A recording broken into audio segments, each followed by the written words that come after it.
Malkajgiri parliament నియోజకవర్గ Congress party అభ్యర్థి శ్రీమతి సునీత మహేందర్ రెడ్డి విజయాన్ని కాంక్షిస్తూ ఈ రోజు కుత్బుల్లాపూర్ నియోజకవర్గ కాంగ్రెస్ పార్టీ కార్యకర్తల విస్తృత స్థాయి సమావేశం నియోజకవర్గ ఇన్ఛార్జ్ కొలను హనుమంతరెడ్డి ఆధ్వర్యంలో బి బ్లాక్ అధ్యక్షులు శ్రీనివాస్ రెడ్డి అధ్యక్షతన సమావేశం నిర్వహణ సమావేశానికి ముఖ్య అతిథులుగా రాష్ట్ర వ్యవసాయ చేనేత జౌలి మార్కెటింగ్ శాఖ మంత్రి తుమ్మల నాగేశ్వరరావు మాజీ ఎమ్మెల్యే మైనంపల్లి హనుమంతరావు జిల్లా కాంగ్రెస్ అధ్యక్షులు టీపీసీసీ సీనియర్ అధికార ప్రతినిధి సింగిరెడ్డి హరివర్ధన్ రెడ్డి సమావేశాన్ని ఉద్దేశించి నాయకులు మాట్లాడుతూ మల్కాజ్గిరి పార్లమెంటు నియోజకవర్గానికి ఆడబిడ్డగా విచ్చేసిన కాంగ్రెస్ పార్టీ అభ్యర్థి సునీత మహేందర్ రెడ్డిని అత్యధిక మెజార్టీతో గెలిపించాలి.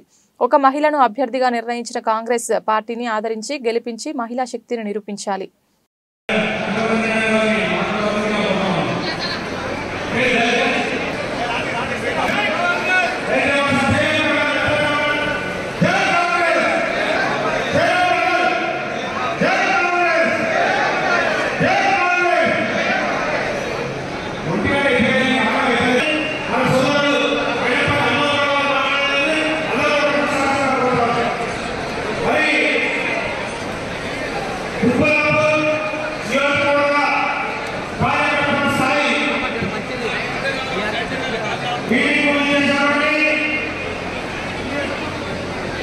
నేను తీసేది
Here we go.